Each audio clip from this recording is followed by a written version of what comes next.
सत्यवचन channel में सभी मित्रों का हार्दिक अभिनंदन है।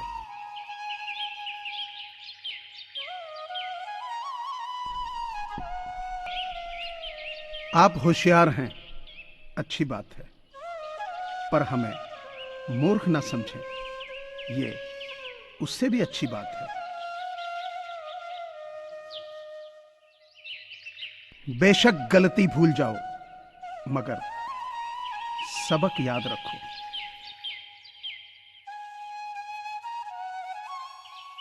जिंदगी में अगर कोई बिना कारण ही हमसे बुरा व्यवहार करे तो ये सोचकर माफ कर दीजिए कि सभी मानसिक रोगी अस्पतालों में नहीं मिलते, कुछ खुले भी घूमते हैं। जिस देश में दुकानदार थूक लगाकर नोट गिनते हों और फूंक मारकर पॉलीथीन की थैली खोलते हों, वहां कोरोना खत्म होगा, इस पर संदेह है।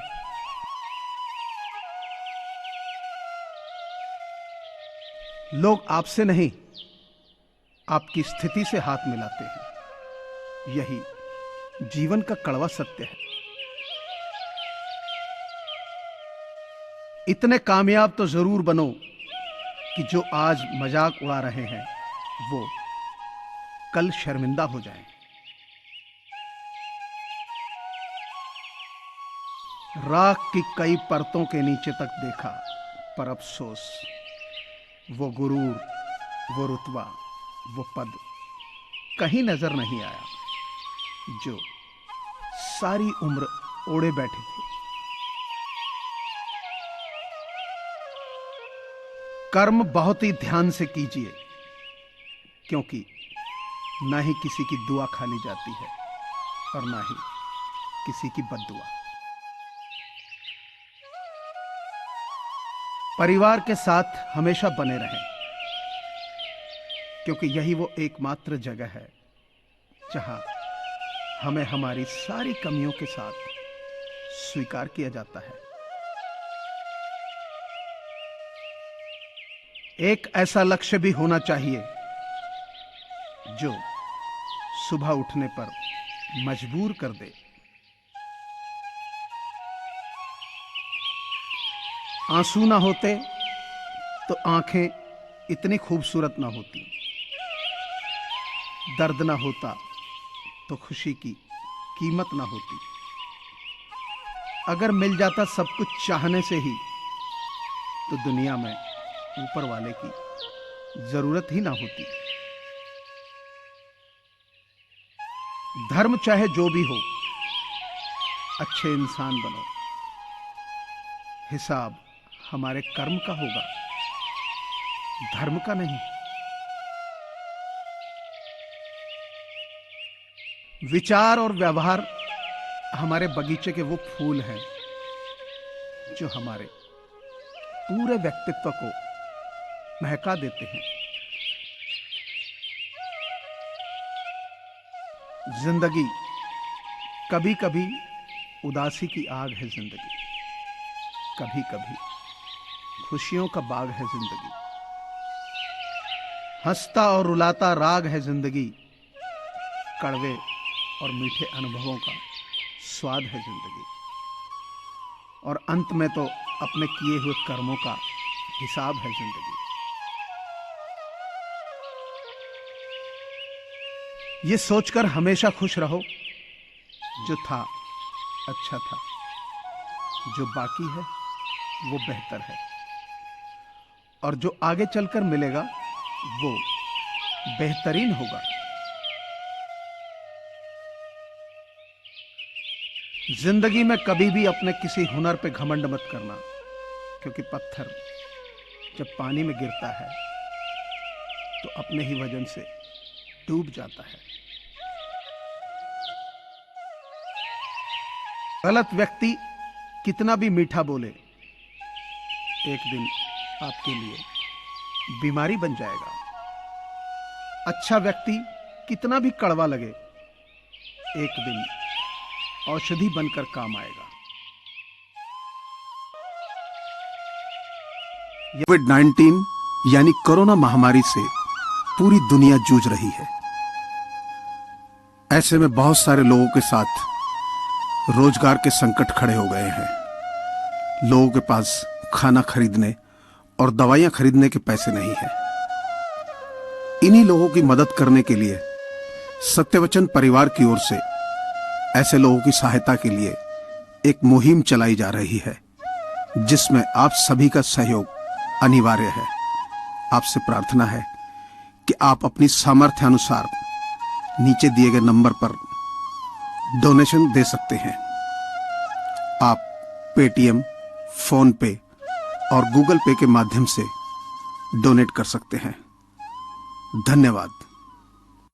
यदि आप हर काम करने के लिए किसी साथी की तलाश करते हैं तो सफलता पाना मुश्किल होगा।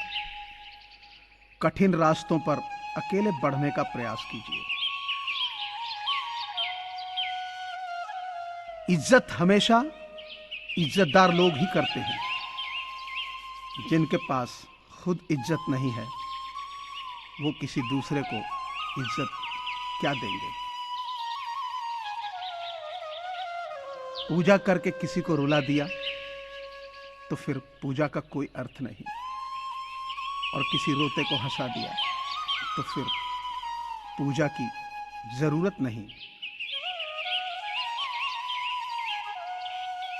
एक फकीर शमशान में 2 चिताओं की राख को बड़े ध्यान से देख रहा था। किसी ने पूछा कि बाबा, ऐसे क्यों देख रहे हो राख को?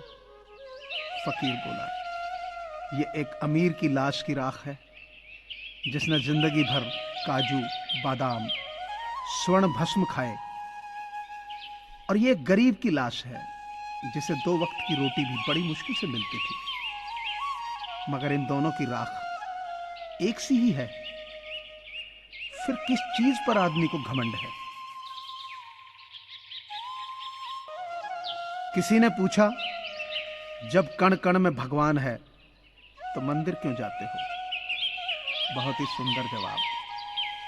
हवा तो धूप में भी चलती है, पर आनंद छांव में बैठकर ही मिलता है।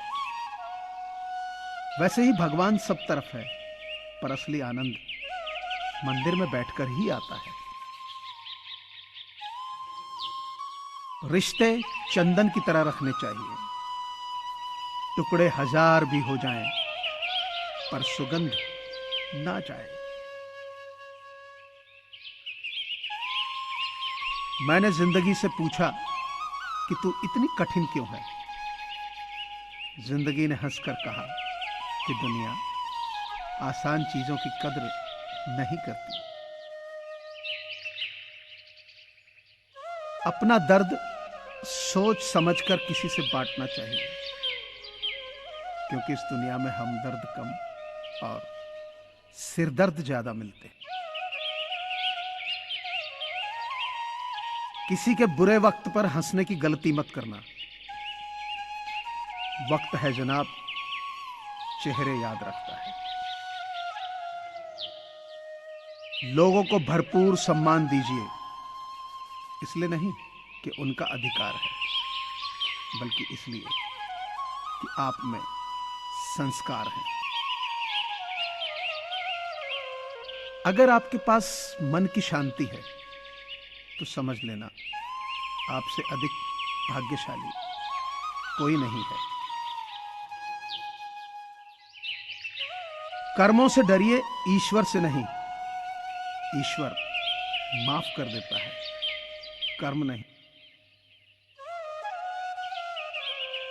अटल सत्य है कि जैसे बछड़ा 100 गायों में से अपनी मां को ढूंढ लेता है, उसी प्रकार कर्म अपने कर्ता को ढूंढ ही लेता है, आज नहीं तो कल। मुझे पूरी आशा है कि आपको ये चैनल जरूर पसंद आया होगा। सो आपसे प्रार्थना है कि इसे लाइक करें, शेयर करें और सब्सक्राइब करें। धन्यवाद।